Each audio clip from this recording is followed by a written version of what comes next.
tell us about the last hour. Is this new video? It's up on YouTube, right? And it's out. It's free. It's out there. It's if you go to lasthours.org, we've got a website where you can watch the video, and then also you can see information on the things that the video talks about, and we've got a free PDF of a little 60-page book that I wrote that is all the science behind the video, and it's also 99 cents on Amazon and BNN. But we only made it 99 cents because that's the only way that they'll push things, is if there's so.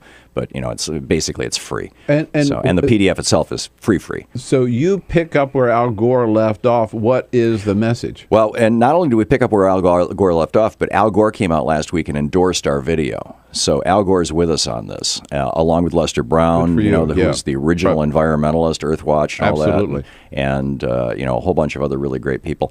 The message of the video basically is that this is what the geologists have been yelling at the climate scientists for the last decade or two, and the climate scientists don't study this stuff, which is that 5 times in Earth's history, in the last billion years of life on Earth, 5 times the crust of the Earth has been breached, once by a meteorite, 4 times by volcanic activity, and released enough greenhouse gas to warm the planet enough that the frozen methane, or methane frozen in ice, in water around the coasts and in the Arctic regions, suddenly burped, basically. And that sudden release of methane jacked the temperature of the Earth up 6, 8, 10, 12 degrees. They just literally 2 weeks ago over at Climate Progress, they reported on this new discovery that during the PETM, one of the minor extinctions, there was a 9-degree temperature increase in 13 years. Now that's enough to kill off large percentage of species, particularly the large species, anything bigger than a cockroach or a rat. And that we are doing functionally the same thing as those 4 massive volcanic events in that one meteorite by selectively drilling little holes in the crust wherever there happens to be high concentrations of carbon and pulling that carbon up. We've pulled 350 billion tons of carbon out of the planet since 1850. So this is just through extraction activities? That's right. That's right. This is not power plants and stuff. Well, no. Well, you extract it and then you burn it. And once you burned it, now it's in the atmosphere. So it's all the same thing. But functionally, in fact, we've got Michael Mann in the video, the guy, the hockey stick guy, the famous climatologist. He's one of the few climatologists who gets what the geologists have been saying. And he said, there is no, I think this is word for word paraphrase, but it's damn close if it's not. He said, there is no precedent for how rapidly carbon has been thrown into the atmosphere, even in the deep geologic past. We're doing it faster than the previous mass extinctions. So it sounds like what you're saying is it's worse than we thought. It has the potential to be worse than we thought. If we don't get a handle on this in frankly, a matter of a couple of decades, we may hit a tipping point, and once we've hit that tipping point, there's nothing we can do to stop an extinction. And an extinction is defined as more than half of all life on Earth dying. And extinctions typically take the top species, the predator species, the large animals. And guess what category we fit into? I was going to, I was thinking real fast. Aren't we a large animal? You bet. Yeah. You bet. So, and yet there are still climate deniers out there, right? And the climate deniers, they are. But the climate deniers are preventing, in effect, in the United States, anything from in the United States. Finland's had a carbon tax since 1990, and it's working quite well. Yeah. There are countries that are doing things about this. Germany got 50% of their energy during many days in August from solar power.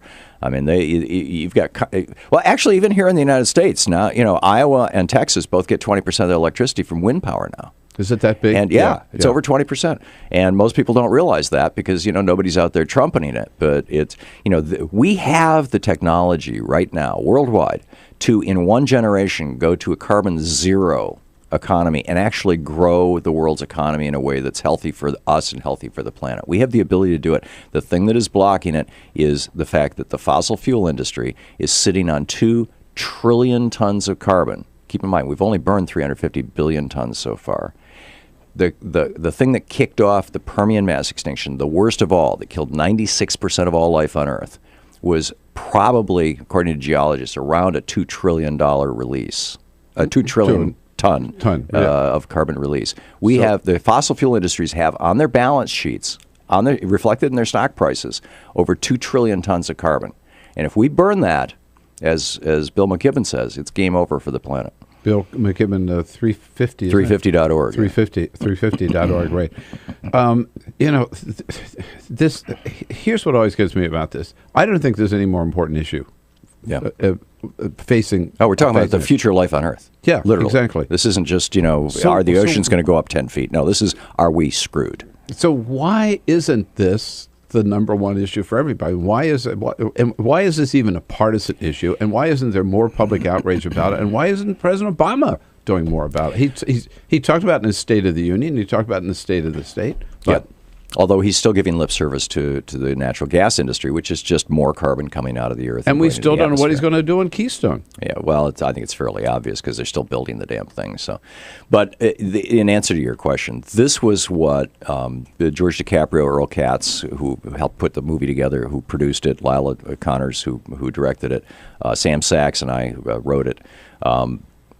What we were looking at, I've been reading, I'm an old science junkie, and I've been a member of AAAS for years and years, and they publish a magazine called Science every week, and it has all the so I'm reading the excerpts from Geophysical Letters, all these obscure geology journals, and for about 4 or 5 years now, geologists have been using phrases like contemporary parallels between the Permian mass extinction and today, right? I mean, just scary stuff. The climate scientists aren't reading the geology journals. And I'm reading this stuff going, somebody's got to tell the climatologists. And the scientists are reluctant to make that leap because it is a leap. I mean, the amount of methane. They're doing an experiment up in the Arctic right now. It's called CARB. And we have Charles Miller in our video, who's the top scientist on this thing. It's NASA.